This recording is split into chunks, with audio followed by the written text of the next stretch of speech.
सिया राम मज सब जग जानी, करूं प्रणाम जोर जुगदानी। समस्त चराचर विश्व के रूप में अभिव्यक्त भगवान के पावन चरण कमलों में सबके नमस्कार।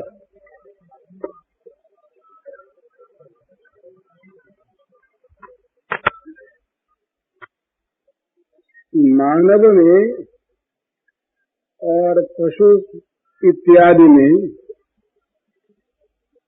इंद्रियों का कोई भेद नहीं है, न इंद्रिय भोगों का भेद है। पशु भी आंख से देखता है, कान से सुनता है, नाक से सूंघता है, जीभ से चखता है, त्वक से स्पर्श करता है, मन से सोचता है। भूख लगने पर अपना खाद्य खाता है, उसको भी वही तृप्ति होती है जो हमको होती है। तो इंद्रियों में और इंद्रिय के भोगों में और इंद्रिय के भोगों से प्राप्त होने वाले सुख में पशुओं में और हम में कोई भेद नहीं। हम सभी मानव मात्र बड़े से बड़े और पशु छोटे से छोटे इस विषय में सब एक से है। दध्यंग ऋषि ने इंद्र से कहा, दधीची ने इंद्र से कहा कि बताओ तुम में और कुत्ते में क्या भेद है। तो ऋषि थे, स्पष्ट वक्ता थे, किसी से कुछ लेना देना था नहीं। भोगों के संबंध की बात जब आई तब कहा कि तुम में और कुत्ते में क्या भेद है। तुमको अपने इंद्रलोक में देवासन पर जो सुख मिलता है, कुत्ता अपने घोड़े पर बैठता है उसी आनंद से।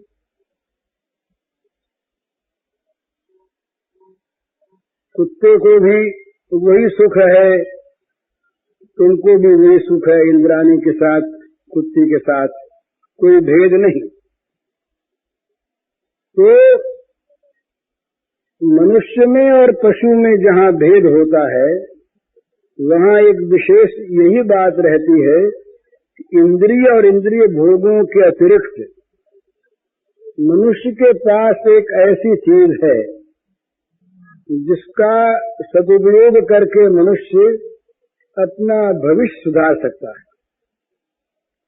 पशु को भविष्य का पता नहीं है और पशु के पास भविष्य का सुधार करने की, अपने अनुकूल सुखमय भविष्य बनाने की कुशलता पशु में नहीं है। पशु केवल भूतकाल को याद रखता है, व्यय विरोध को इत्यादि को, जान पहचान को, परिचय को, और वर्तमान में पशु के सामने जो है उससे पशु अपना व्यवहार करता है।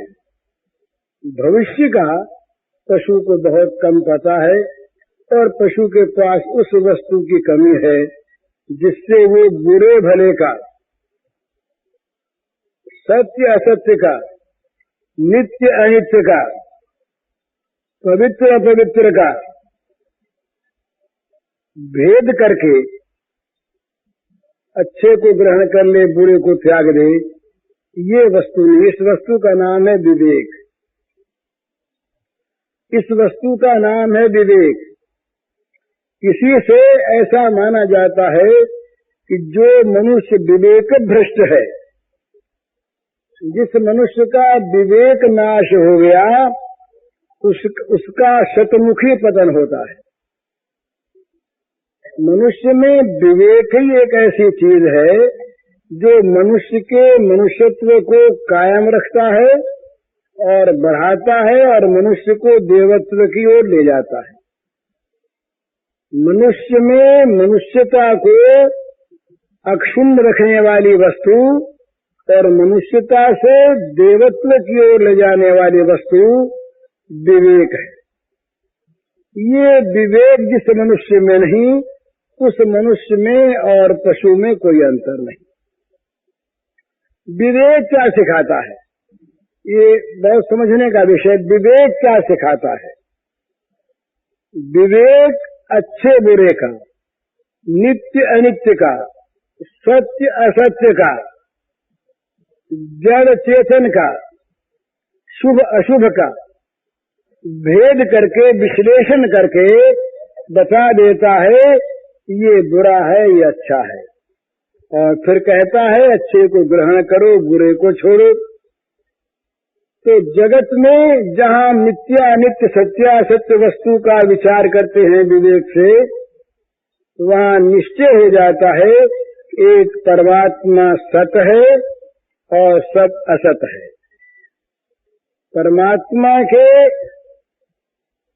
स्वरूप का परिचय प्राप्त करना ये मनुष्य का धर्म है, और परमात्मा के स्वरूप से अपरिचित रहना ये मनुष्य का धर्म नहीं।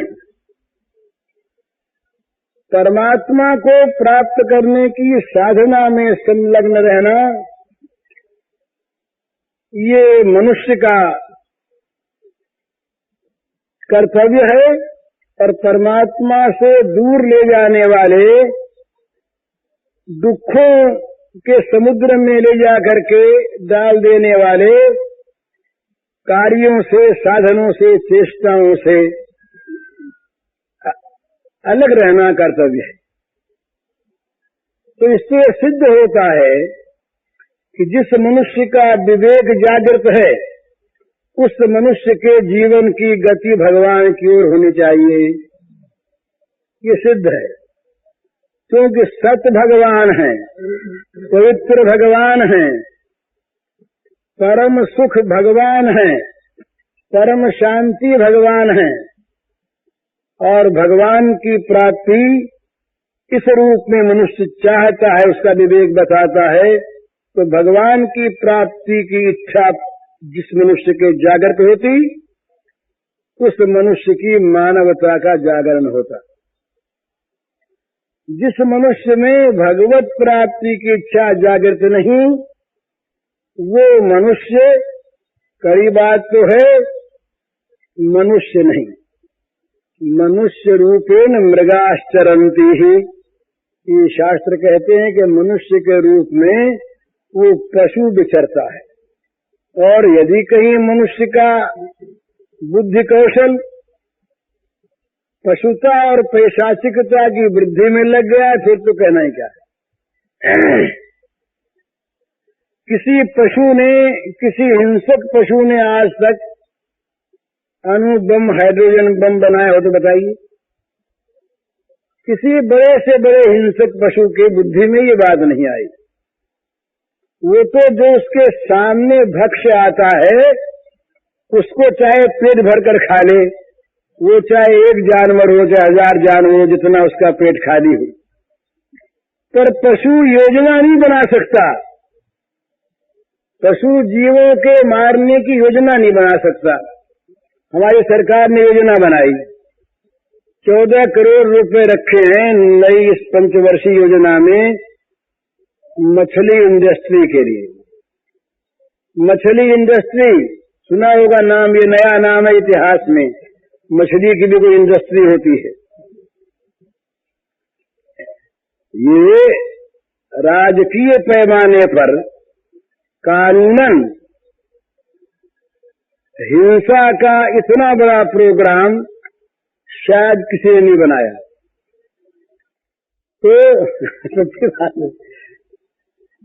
तो दृष्टिकोण का अंतर। अब उसका अर्थ क्या है? मछलियां अधिक से अधिक पैदा की जाएं। पैदा क्यों की जाए? तालाबों को, नदियों को भर देने के लिए, जिसमें नहा न सके आदमी। ना, मछली इंडस्ट्री का अर्थ है मछली खाने वाले लोग अधिक से अधिक पैदा किए जाएं, तब मछली इंडस्ट्री सक्सेस होगी। केवल मछलियां पैदा करनी और उनको खाने वाले न हुए तो मछली इंडस्ट्री फेल हो गई। तो ये किसी भी पशु ने, किसी भी हिंसक जानवर ने ये योजना बनाई हो तो बताइए। बना नहीं सकता। ये जब मनुष्य की बुद्धि, मनुष्य का बुद्धि कौशल, मनुष्य की चातुरी, मनुष्य की योजना शक्ति, ये जब किसी बुराई में प्रवृत्त हो जाती है तो लाखों लाखों पशुओं से बढ़कर वो मनुष्य जगत के लिए खूंखार बन जाता है। हजार हजार पशु इकट्ठे होकर के जापान के शहर को, हिरोशिमा को 10 मिनट में नष्ट नहीं कर सकते। कर सकते तो बताइए। तो एक दम में मनुष्य की बुद्धि कौशल के एक परिणाम ने, एक फल ने लाखों आदमियों के नगरों को क्षण में नष्ट कर दिया, जलाकर खाक कर दिया। ये मनुष्य की बुद्धि का परिणाम। तो मनुष्य की बुद्धि बड़ी अच्छी चीज, जब वो मानवता की वृद्धि में लगे, भगवान की ओर लग जाए, और मनुष्य की बुद्धि कहीं उल्टी ओर लग जाए तो साहब हजारों दानवों का काम, हजारों पिशाचों का काम, हजारों राक्षसों का काम मनुष्य की बुद्धि करती है। ये हमारे सामने है आज। तो ये भाई जब विवेक खोकर विनाश में लगती है, बुरे में लगती है, असत में लगती है, तो मानव की मानवता को खो देती है। मानव की मानवता की सिद्धि उसी में है जब उसका जीवन भगवान की ओर लगता है। यही तनु कर फल विषय न भाई, स्वर्ग स्वल्पयंत ही दुखदाई। नर तनु पाई विषय मन देही, पलटी सुधाते सठ विषले ही। ताई कबहू भल कही न कोई, गुंजा गई परस मनि खोई। कहते हैं कि शरीर का, मानव शरीर का फल विषय नहीं, ये तो तमाम पशु शरीरों में प्राप्त है ही, प्राप्त है। मानव शरीर की तो विशेषता इसी में है कि इस विषयासक्ति से ऊपर उठकर भगवान की ओर अपने मन को लगाए। जो मनुष्य शरीर पाकर विषयों में मन लगाता है, उसके लिए का पलट सुधा ते सठ विषले ही। ऐसे लोग अमृत को दे करके बदले में जहर लेते हैं। उन्हें कभी कोई बुद्धिमान नहीं कहता। जो स्पर्शमणि पारस दे करके बदले में वो घूंची चिरमी वो ले, उसे कोई बुद्धिमान नहीं कहता। इसलिए मनुष्य जीवन पाकर जो विषयों को ले लेता है भगवान के बदले में, वो इतने बड़े घाटे में रहता है कि जिसकी कोई सीमा नहीं। कहा भाई उसको माँ ने पैदा क्यों किया? सुमित्रा मैया के पास लक्ष्मण जी गए। भगवान राम ने पहले कहा तुम लक्ष्मण रहो घर में। लक्ष्मण जी ने जो बात कही राम उससे बड़े प्रभावित। लक्ष्मण ने कहा मैं धर्म वर्म नहीं जानता, मैंने तो लड़कपन से आपको जाना है। राम मान गए, पर राम ने कहा अच्छा माँ से पूछे आओ। लक्ष्मण का दिल दहला, माँ है ना, तो माँ कह देगी मत जाओ, राम के साथ वन में मत जाओ, तो राम ले जाएंगे नहीं। मैं तो चला जाऊंगा माँ की बात न मान करके, पर राम ले जाएंगे नहीं। राम ना कह देंगे मैं जाऊंगा नहीं, जा सकूंगा नहीं। बड़ा मन में डर, जल्दी से गए पर सकुचाते हुए माँ से कहा। माँ का तो हृदय खिल गया। माँ ने कहा, लक्ष्मण तुम्हारा भाग्य खुल गया, तुम्हारे भाग्य राम बन जाहि। तुम्हारे भाग्य से राम बन जाते हैं, बड़ा सुंदर। तुम राम के साथ जाओ, जहाँ राम वहीं अयोध्या है। राम को पिता दशरथ मानो, सीता को माता मानो और अपना जीवन अर्पण कर दो उनकी सेवा में। वहाँ एक बड़ी सुंदर चौपाई है। कहते हैं, पुत्रवती युवती जग सोई, रघुबर भगत जासु सुत होई। न तरु बांझ भली बादि बियानी, राम विमुख सुत हित जानी। कहा भाई, संसार में पुत्रवती युवती, युवती मानवीय स्त्री को कहते हैं भला।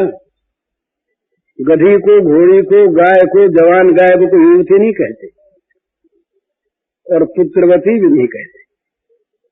पुत्रवती युवती जग सोई, रघुबर भगत जासु सुत होई। संसार में वही स्त्री, वही पुत्रवती युवती है जिसका पुत्र भगवान का भक्त हो। नतरु बाज भली बाद बियानी, ये जो बियानी शब्द है ये बड़े मर्म का है। गाय ब्याई, कुतिया ब्याई, गधी ब्याई, घोड़ी ब्याई कहते हैं ना जब संतान होती उसके। पर किसी मनुष्य स्त्री के संतान होता है तो कोई कहता है कि मानवी ब्याई, ये कहता ना। पुत्र हुआ, पुत्री हुई, ऐसा कहेंगे, ब्याई नहीं कहेंगे। जहाँ ब्याई कहते हैं वहाँ पशुता की सूचना मिलती है। तो नतरु बाज भले बाज बियानी, अच्छा होता बाज रहती वो ब्याई क्यों, अर्थात उसने पशु पैदा क्यों किया। ब्याई का अर्थ ही है पशु मादा ब्याती है, तो पशु मादा ब्याई तो पशु पैदा किया। तो नतरु बाज भली बाज बियानी, राम विमुख सुत हित जानी। जो राम विमुख पुत्र से अपना हित मानती है वो तो पशु मादा की तरह व्यर्थ ही ब्याई संतान पैदा किया। तो संतान, माता का संतान वास्तविक कौन? मानव संतान, जिसमें मानवता हो। और मानवता का चाहे किस बात को स्वीकार न करे, आज मानवता का एक ही लक्षण है कि मानव के जीवन की गति भगवान की ओर हो। चाहे भगवान का नाम कुछ भी रहे, इसमें हमें आपत्ति नहीं।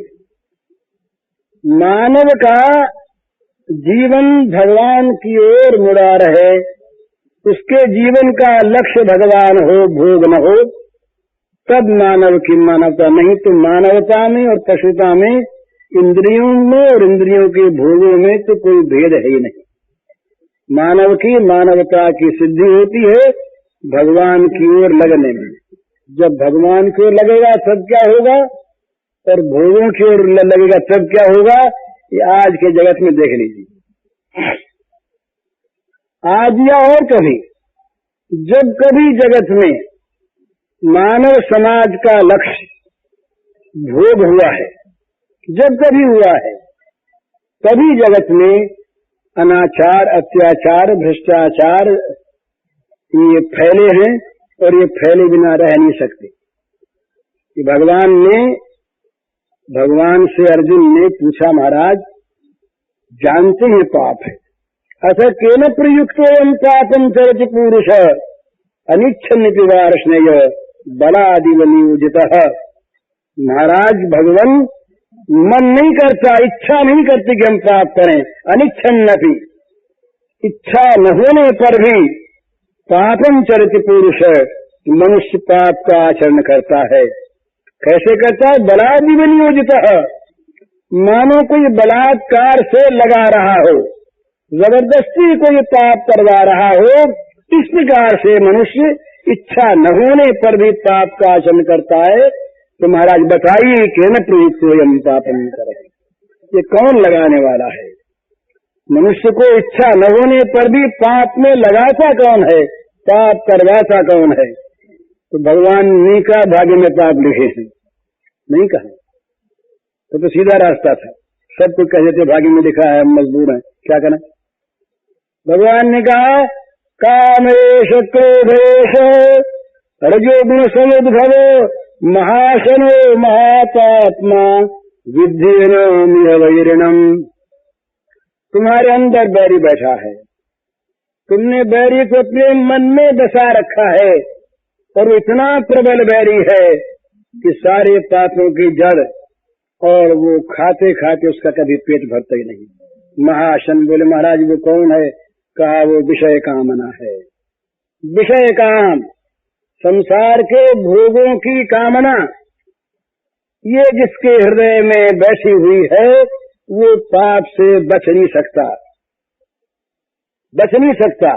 वही पाप, वही काम, ये बहुत समझने का विषय है। बोला आज ही बात हुई, एक ने कहा कि हमें गुस्सा बहुत आता है। क्यों आता, कारण बताइए। हमने कहा कि भाई तुम्हारी कामना पर चोट लगती होगी। ये भगवान ने कहा गुस्सा क्यों आता है?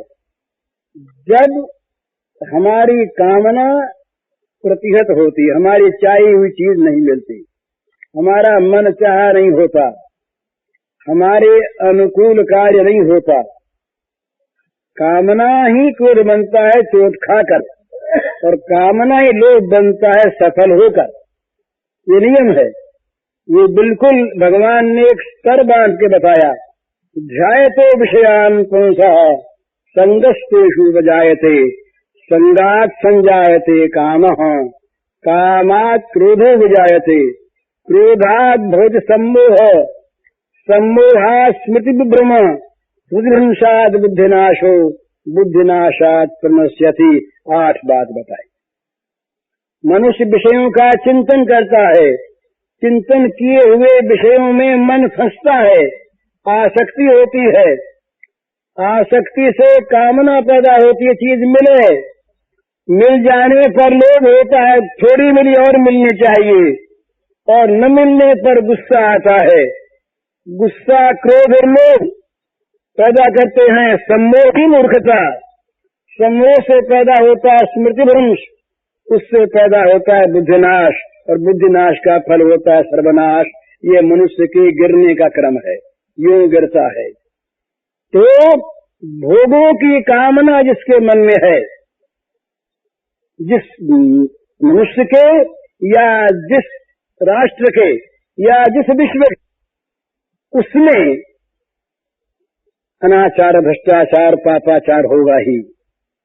और भगवान की कामना जिसके मन में है, जिस राष्ट्र के, जिस व्यक्ति के, तो वहाँ पापाचार अनाचार का विनाश होगा ही।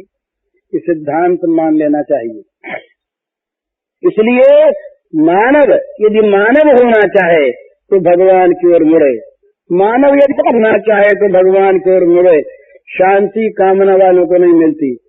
विहाय कामान ये सर्वान पुमाशत निष्पृह निर्ममो निरहंकार सशांति मधिगच्छति। सशांति मापनोति न काम कामी, काम कामी को, भोग कामी को शांति नहीं मिल सकती। शांति बाहर से नहीं आती, अंदर है। तो इसलिए मनुष्य की मनुष्यता की सिद्धि है भगवान की ओर लगने में। जब तक नहीं लगेगा भोगों में लगे रहेगा, और भोगों की आज की हमारी योजना में कहीं भगवान का और आत्मिक उन्नति का नाम ही नहीं है। कम्युनिटी डेवलपमेंट करते हैं, अपने राष्ट्र का हम विकास करेंगे, विकास करेंगे धन से, विकास करेंगे खर्च बढ़ाकर, विकास करेंगे सड़कें बनाकर, विकास करेंगे नहरें बनाकर, विकास करेंगे पाठशालाएं खोलकर, विकास करेंगे अस्पताल बनाकर। ये सब ठीक, इसका विरोध नहीं, पर अस्पताल में जाने वाले रोगी ही न बने, रोग पैदा न हो। अदालतें जल्दी से जल्दी कम खर्च में फैसला कर दें, इसके साथ साथ अदालत में जाने वाले न पैदा हों, ऐसी चारित्रिक उन्नति हो कि सबको खाने को अपने आप मिलता रहे। ये जब नहीं देखेंगे, जड़ नहीं देखेंगे, तो होगा क्या? ये उन्नति रहेगी कई दिन? हिरण्यकशिपु के राज में बड़ी उन्नति हुई। इनका विरोध नहीं मेरा, ये सब होने चाहिए। हमारा जो धर्म है ना, ये महाराज इतना महान है।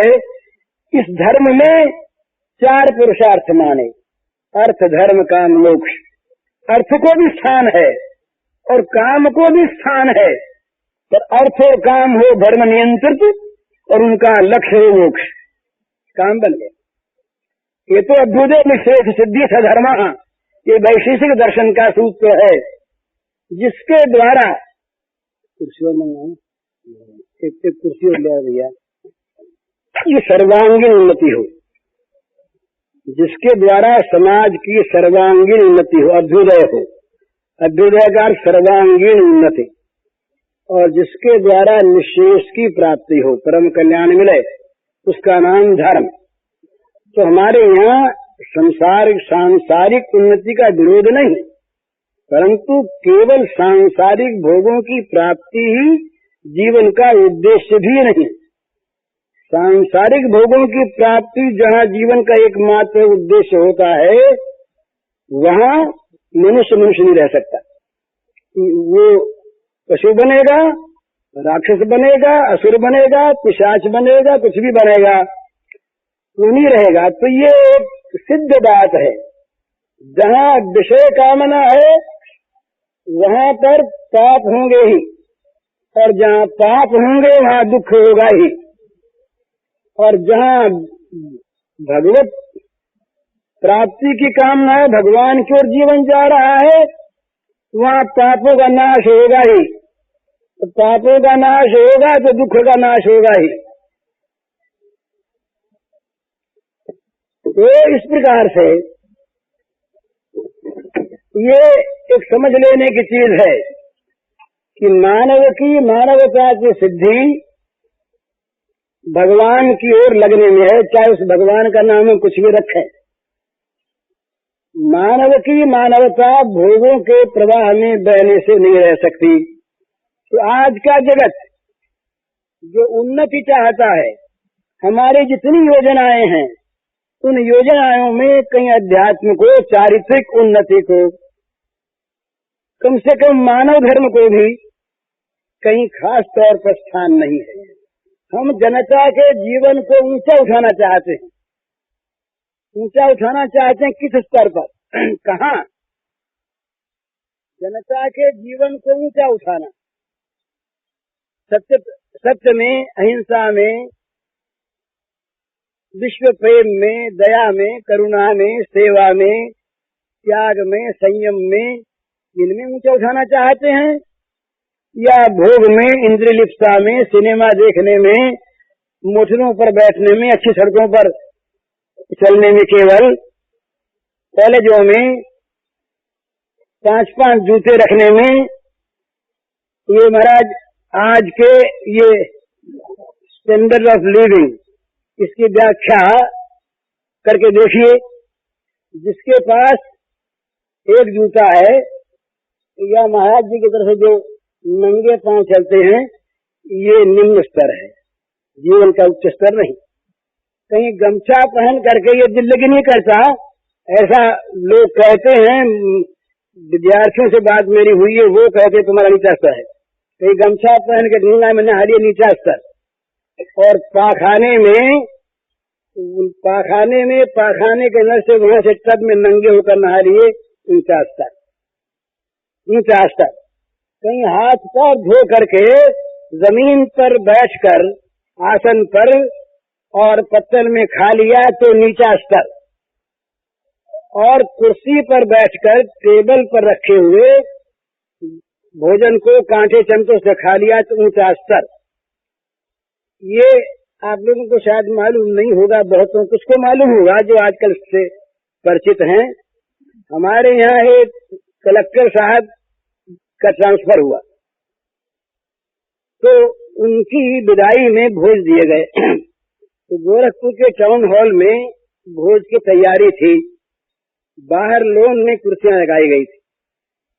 तो कुछ बारिश आ गई, तो अब भोज बारिश में कैसे हो, तो अंदर हॉल में ले गए।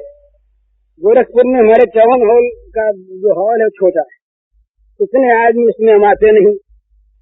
तो हमारे एक मित्र वहाँ पर है, मिस्टर जाहिद हुसैन, वहाँ के अच्छे रईस हैं। उन्होंने कहा भाई जी देखो हम अभी तक यूज करते हैं। मैंने तो चिंता प्रकट की। मैंने कहा कैसे? उन्होंने कहा आपको मालूम नहीं आप किस सदी के आदमी है, हम अभी करते हैं लेटेस्ट जो आज का है वो उनका करिए।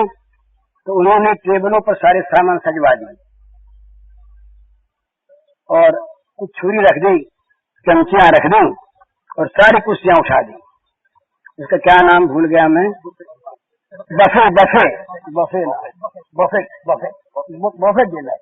Buffet dinner. तो साहब अब वो सब घूमने लगे, घूम करके उठाने लगे, खाने लगे, जैसे पशु चरते हैं ना, पशु चरते हैं घूम घूम करके वो चरने लगे। अब साहब ये ऊंचा स्तर।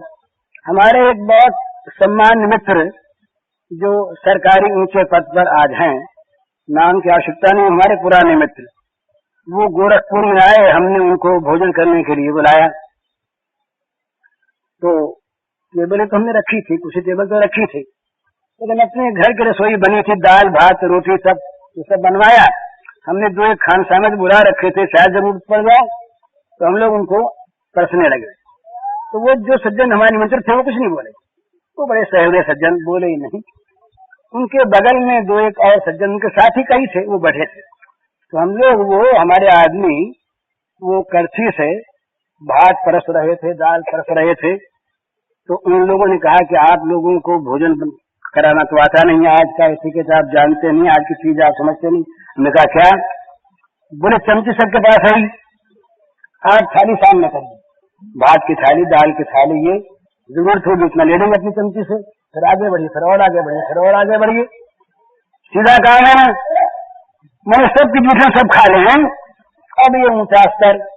एक दिन के बाद मैं आपसे सत्य कहता हूँ, एक दिन के बाद रेल में हम यात्रा कर रहे थे, ऊंचे क्लास में थे। तो वो चाय देने वाले सब आए, बॉय क्या बस का बॉय कहते हैं उसको।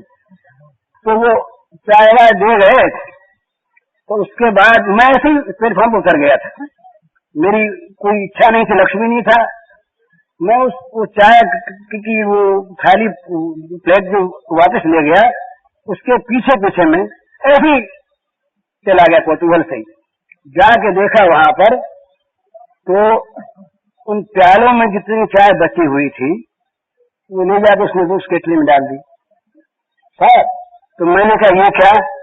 तो उसने कहा क्या वेस्टेज करना है, क्या फजूल खोना है इसको? इतनी चाय बची, 2-3 प्याले चाय बन गई। अब चाहे धर्म को छोड़ दें, शुद्धि को छोड़ दें, स्वास्थ्य मानेंगे कि नहीं? सबका जूठा खा लेने में, एक का जूठा एक खा ले, इसमें कम से कम स्वास्थ्य से हम कहते हैं भाई ये दवा बिलाया चाहिए, अनटच्ड बाय हैंड है, हाथ छुई नहीं। क्यों नहीं छुई भाई? हाथों में जो ये विषाक्त परमाणु हैं, ये कहीं इसमें आ न जाए, दूषित न हो जाए, तो हाथ में दूषित होगा तो जीभ में दूषित नहीं होगा, जीभ के थूक में दूषित नहीं होगा। पर ये उच्च स्तर के जीवन के ये स्वरूप हैं आजकल, उच्च स्तर के जीवन। हमने मनु महाराज का ब्रह्मचर्य आश्रम देखी और आज की यूनिवर्सिटियों के हॉस्टल्स देखी, छात्रावास, वहाँ आकाश पाताल का बिल्कुल अंतर है। वहाँ जहाँ संयम है, वहाँ विलास ही विलास है। कितना अंतर है विलासी जीवन में। वहाँ देखिए जितनी विलास की सामग्रियां हैं, घर वालों से छिपा कर, लाकर, लूट कर, चोरी कर, माता पिता ऋणी होकर लड़के के हॉस्टल का खर्च भेजते, तो लगता काहे में है? काहे में लगता है जरा देखिए। और वो छात्रावास हमारा देखिए, पुराना ब्रह्मचर्य आश्रम का मनुप्रोक्त, तो जीवन का स्तर ऊंचा कौन सा? संयम में, मानवता में, ब्रह्मचर्य में, सेवा में, त्याग में, तप में। अगर जीवन ऊंचा है तो जीवन ऊंचे स्तर का हुआ। और इन सब का विनाश करके केवल अधिक से अधिक खर्च करके विलासी जीवन बनाना, ये अगर जीवन का ऊंचा स्तर है तो फिर हम में और पशु में क्या अंतर है? पशु के पास साधन नहीं है वो भी इंद्रिय परायण। हमारे पास साधन है बुद्धि का और चीजों का। हम इंद्रियों की तृप्ति के लिए नई नई सामग्रियां पैदा कर लेते हैं। तो सच्ची बात यह है, ये मानवता नहीं है, ये मानवता का अपलाप है, ये मानवता के विनाश का प्रयत्न है, जो हम सुखपूर्वक, आनंद पूर्वक और करते हैं। ये एक बहुत बड़ी चीज ऐसी है, एक समझने की चीज है। जब तक मनुष्य बुरे को बुरा समझता है ना, तब तक बुराई छूट सकता है। आज वो आए थे हमारे सुरतमणि नारायण त्रिपाठी, वो पहले कलेक्टर थे हमारे, अब वो पब्लिक सर्विस में है। उन्होंने एक बात हमसे कही उस बार, उन्होंने कहा भाई जी पाप पहले भी होते थे, कमजोरियां पहले भी थी, भूल पहले भी होती थी, पर भूल करके भूल करने वाला भी पछताता था और समाज भी कहता था कि भाई तुमने भूल किया, आइंदे मत करना ऐसा।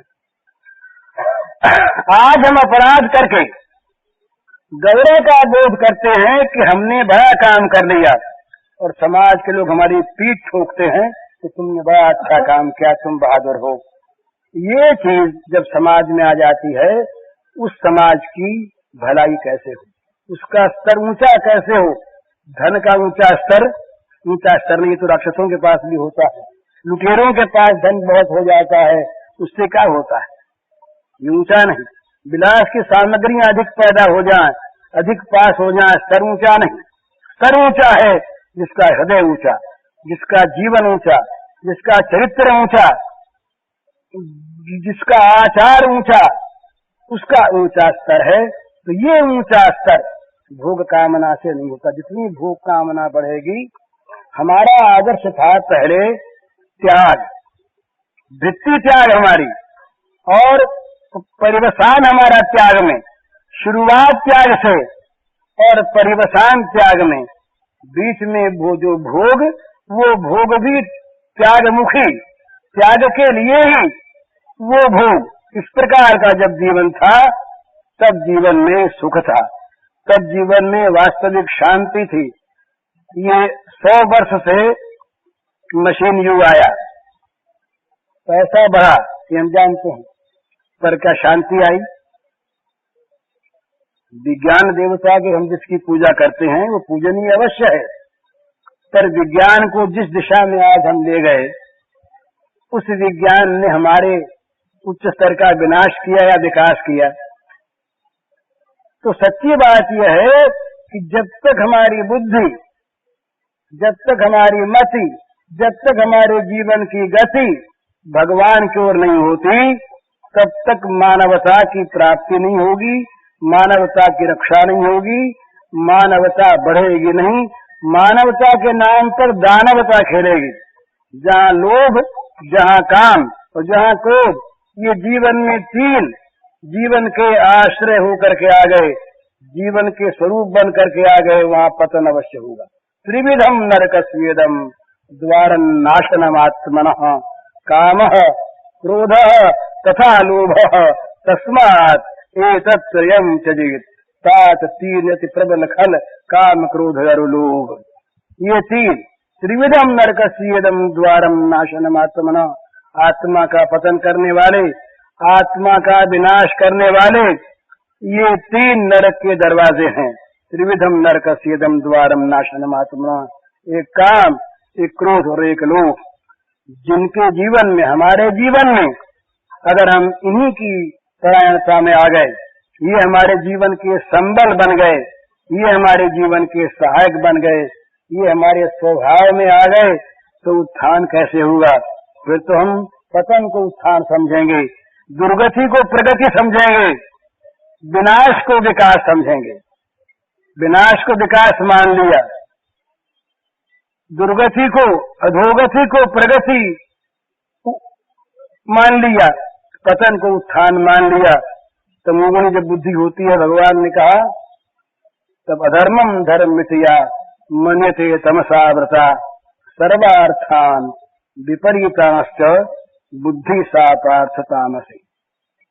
बुद्धि तामसी हो जाती है तब क्या होता है, सब चीजें उल्टी दिखती, धर्म अधर्म दिखता है, पुण्य पाप दिखता है, सदाचार सदाचार दिखता है, उन्नति अवनति दिखती है, विकास विनाश दिखता है, और मनुष्य उल्टे मार्ग पर चलकर अपने को गिरा लेता है। तो ये सबसे पहली चीज है आज के जगत में आवश्यक। हमारा जीवन किस ओर जा रहा है इसको हम देखें, हम किस ओर जा रहे हैं उन्नति के नाम पर, हमारे जीवन की गति किस ओर है जरा देखिए। मैं किसी की आलोचना वैसे नहीं करता, सच्ची बात। अमुक काम के लिए लाख रुपया लगा जा रहा है, लगेगा, बड़ा अच्छा वो काम हो जाए, उस लाख रुपए के लगाने वाले में हम 5 आदमी हैं, हम पांचों ने ये तय किया कि 50 तो लगाना है, और 50 हम लोगों को न्यूनाधिक रूप में बांट लेना है और बिल पूरे बना देने हैं। अब वो विकास का कार्य हो गया, लाख रुपए पूरे लग गए, बिल बन गया, वो चीज बनी। पर सच बताइए, ये विकास हुआ या विनाश हुआ? हम पांचों के पास 50,000 रुपए आए, इनमें हमारा विकास हुआ या विनाश हुआ? और लाख रुपए की चीज पर 50,000 लग के वो नकली चीज बनी, ये विनाश हुआ या विकास हुआ? और ये आज कटु सत्य है, पर सत्य है 100 में से 80 जगह ये हो रहा है। ये मैं जानता हूं, इस बात को सब जानते हैं। तो ये विकास है कि विनाश है? नैतिक, आर्थिक, आध्यात्मिक, चारित्रिक, जहां इस प्रकार होता है वहां क्या होता है? तो ये जब तक होता रहेगा तब तक चाहे हम लाख विकास की बात करें, उन्नति की बात करें, उन्नति होगी कैसे? हमने चीजें बांट ली, मान लिया बांट ली, पर बांटने में जो मानी थी उसके बाद एक दूसरे की छीनने में लगेंगे, कैसे विकास होगा? जब तक ये 2 चीज पहले थी तो 2 के स्थान में 2 नहीं आ गई, कर्तव्य और त्याग। जहां कर्तव्य था उसके स्थान में आज अधिकार आ गया, और जहां त्याग था उसके स्थान में आज अर्थ आ गया। त्याग का स्थान अर्थ ने ले लिया और कर्तव्य का स्थान अधिकार में ले लिया। अगर कर्तव्य का पालन अपना अपना सब करे तो सबके अधिकार सुरक्षित रह जाते हैं अपने आप, और अगर त्याग करे तो अर्थ पीछे पीछे आता है। लेकिन उल्टा, राम का जीवन देखिए,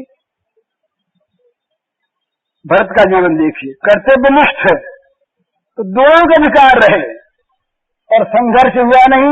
और राम भरत के प्रेम की कहानी आज भी हम लोग बांचकर पढ़कर पवित्र होते हैं और होते रहेंगे, सदा सदा होते रहेंगे। क्या था? त्याग था और कर्तव्य निष्ठा थी, ये 2 चीज थी। इसके स्थान पर अधिकार लिप्सा, सब जवाहरलाल बनना चाहें कैसे बनेंगे? लड़ाई होगी ही, होती है। सब मेंबर बनना चाहेंगे पार्लियामेंट के, कैसे होंगे? वो तो लिमिटेड नंबर है, संख्या है परिमित, कैसे होंगे? सब अमुक अमुक में से बनना चाहेंगे, कैसे होंगे?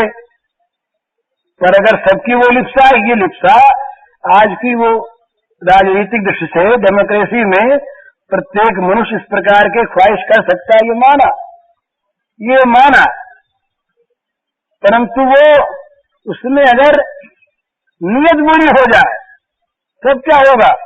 वो डेमोक्रेसी बन जाती है। डेमोक्रेसी डेमोक्रेसी बन जाती है। होता है वहां पर पैशाचिकता। क्या होता है फिर? संघर्ष, अनुचित संघर्ष। संघर्ष होना बुरा नहीं है, संघर्ष को हम किसी अंश में जीवन का आवश्यक अंग मान सकते हैं, कहीं कहीं उसकी आवश्यकता होती है, पर संघर्ष हो हमारा बुरे के साथ। हमने तो पिछले दिनों कहा था जब युद्ध हो रहा था कि भाई देवासुर संग्राम नहीं है, ये असुरासुर संग्राम है। ये सुंदर लड़ रहे हैं आपस में, इसका परिणाम तो दोनों का विनाश है। देवासुर में तो जहाँ धर्म है, जहाँ नीति है, जहाँ सत्य है, उसकी जय होगी, तो जहाँ दो असत्य लड़ रहे हैं आपस में, वहां क्या होगा? दोनों का विनाश होगा। दोनों असत्य हैं, असत्य की सत्ता नहीं, दोनों लड़ेंगे, दोनों मरेंगे। तो ये जगत में जब तक होता रहेगा इस प्रकार से, तब तक व्यक्ति का, समाज का, राष्ट्र का, विश्व का विनाश अवश्यम भावी। जो उद्योग पर्व चल रहा है आज, ये तो समाप्त नहीं हुआ तो भीषण पर्व आएगा ही। ये नए नए ये आविष्कार और परीक्षण हो रहे हैं और सब लगे हैं। अभी हमने उस दिन पढ़ा कि फ्रांस ने भी और कोई वो बना लिया, वो भी परीक्षण करने जा रहा है। टर्की ने बना, वो परीक्षण करने जा रहा है। तो अब देखिए ना, ये जो होड़ लगेगी कि किस तरह से अधिक मनुष्यों का कम से कम समय में विनाश करने का हम कोई न कोई साधन निकाल लें। इस उद्योग पर्व का परिणाम क्या होगा? उद्योग पर्व के बाद महाभारत में क्या हुआ? नेक्स्ट क्या है? उसके बाद भीष्म पर्व आया, महाविनाश आ गया।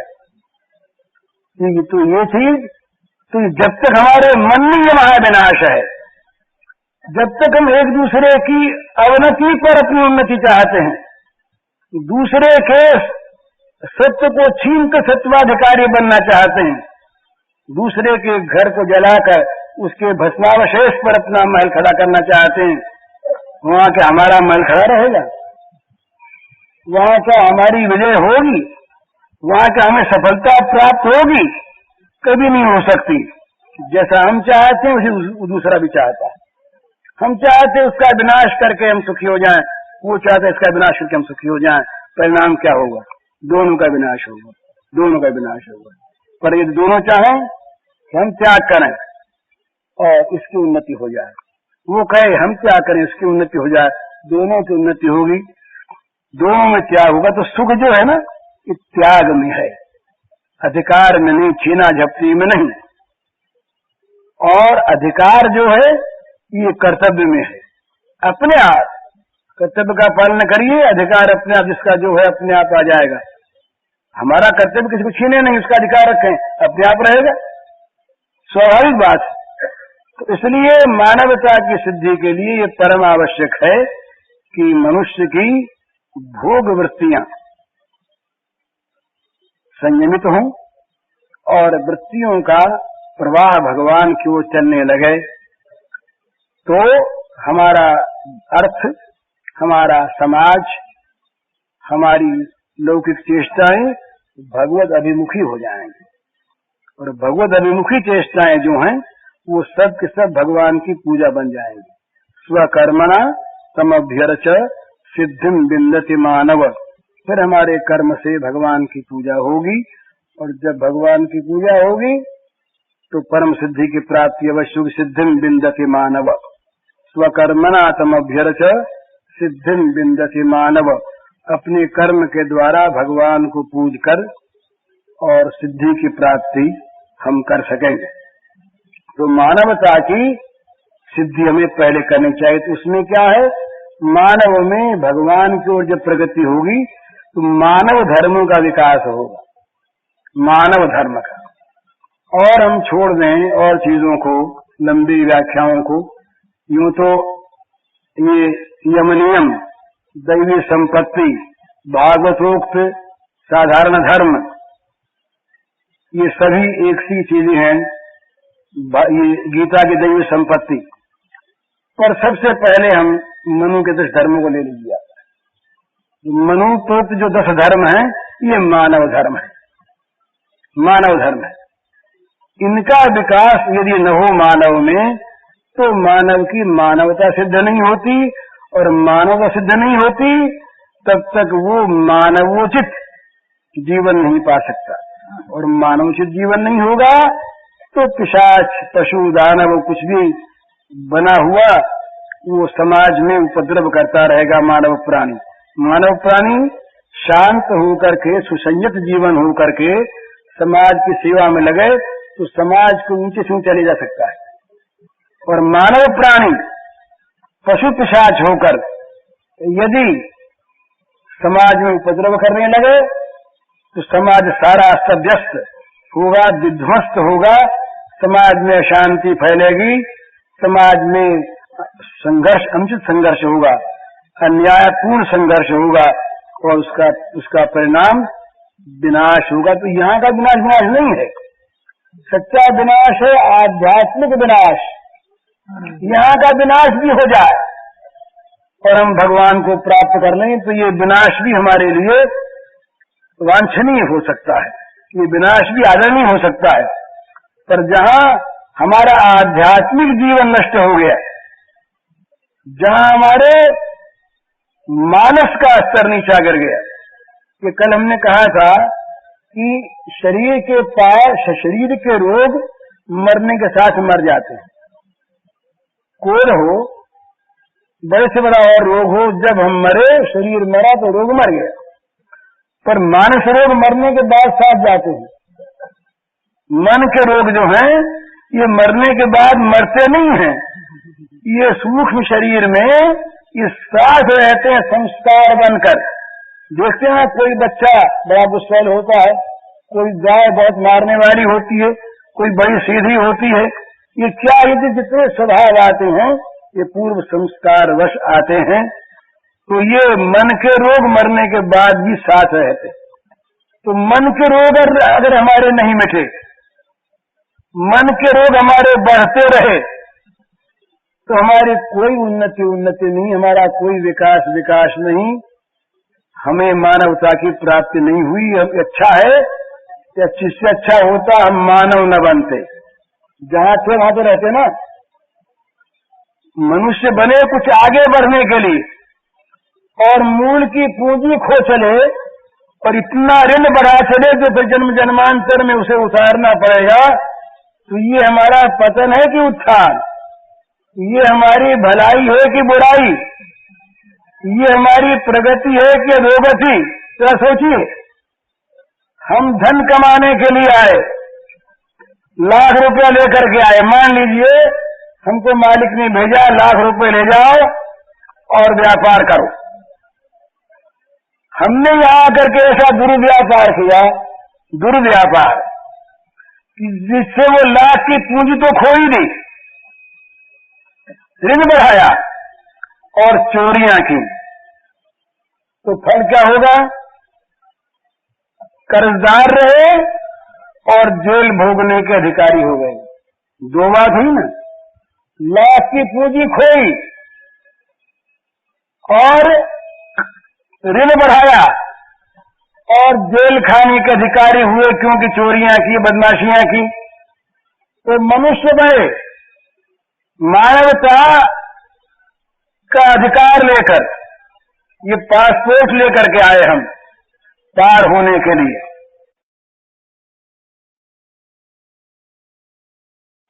और यहाँ के इस मानवता के अधिकार को तो खो दिया, और ऐसे ऐसे नए कर्म किए जिनका फल हमें बार बार भोगना पड़ेगा, और ऐसे दुष्कर्म किए जिनके फलस्वरूप हमें अधोगति, अधमगति भोगनी पड़ेगी। गीता में एक श्लोक है, भगवान ने मानो एक ऐसा उससे ध्वनि निकलती है कि भगवान मानो जीव की दुर्गति पर दुखी होकर कहते, आशुल्योनिमापन्ना मूढ़ा जन्म निजन्म मांग अप्राप्य कौन से है ततो यान तथमाम गतिम। कौन से है? मांग अप्राप्य। आया था, मैंने इसको भेजा था मेरी प्राप्ति के लिए, तो मांग अप्राप्त, मेरी तो प्राप्ति हुई नहीं, वो तो गया, वो जो लाभ था वो तो गया। पर ऐसे कर्म किए होगा क्या? आसुरी योनिमापन्ना मूढ़ा जन्मनि जन्मनि, इन मूढ़ों ने ऐसे कर्म किए आकर के कि उसका फल होगा बार बार आसुरी योनियों की प्राप्ति। आया था देवत्व से भी ऊंचे उठकर परमात्मा सत्ता में पहुंच जाने के लिए, परमात्मा की प्राप्ति के लिए आया था। परमात्मा की प्राप्ति हुई नहीं, देवता बनना दूर रहा, मानवता नहीं मिलेगी, आसुरी योनि बार बार मिलेगी। और उसके बाद भी ततः अधमाम गतिम यान्ति, इसके बाद नरकों में जाना पड़ेगा, अधम गतियों की प्राप्ति होगी। ये मानव जीवन की कितनी बड़ी विफलता है। अच्छा था मानव न बनता, जहाँ था वहीं तो रहता। जितने भी पशु पक्षी हैं ये मानवता की ओर बढ़ रहे हैं, कर्मों का क्षय करके, भोग करके। और ये मानव यदि मानवता में आकर पशुता की ओर चला, पैशाचिकता की ओर अगर ये अग्रसर हुआ, तो ये उन्नति हुई या अवनति हुई? ये मानव जीवन का साफल्य है या बड़ी भारी विफलता, दुखदायी नहीं है? सोचिए। तो ये संसार में हम लोग आज किस ओर जा रहे हैं, ये हमें देखना है। ये जो अंधे हो करके भोगों की ओर हमारी प्रवृत्ति है, और केवल भोगों की प्रवृत्ति हमको इस प्रकार से वो अंधेरे में ले जा रही है कि हम उसमें प्रकाश तो पाते ही नहीं हैं। जहां तहां भटक भटक कर, हाथ डाल डाल करके, कहीं नरम दम समझ के बिच्छू को सांप पकड़ लेते हैं, कहीं मीठा समझ के विष पी जाते हैं। विष, भगवान ने कहा भाई विषय इंद्रिय संयोगात् यत्तदग्रे अमृतोपमम परिणामे विषयमेव तथुम संस्मृतम। जितने राजसुख है क्या है? जब संयोग होता है विषय साथ इंद्रिय का, उससे मालूम होता बड़ा अमृत है, मीठा मालूम होता है, पर परिणाम जहर का सा होता, मार देता है। तो ये हमारी दशा, हमारा जीवन विषयाभिमुख, भगवान को भूल गए। हमारे जीवन में आज एक लड़का आया हमारे पास, हमारे घर के लड़का है कलकत्ते से। उसने बताया कि भाई जी हमारा जीवन जो है वो तो केवल पैसे को देखता है। सवेरे उठते हैं, उस समय से लेकर के रात को सोने तक पैसे के सिवा कुछ देखना नहीं, कुछ चिंतन करना नहीं, कुछ सोचना नहीं। मित्रों से भी उनसे नहीं मिलना चाहते, जहाँ मित्र तो थे पहले, तो जहाँ पैसे का संपर्क नहीं, मित्रता से भी कोई मतलब नहीं। वो लड़का बैठा होगा यहीं अभी, उसने बताया, नौजवान लड़का। तो ये बात क्या है?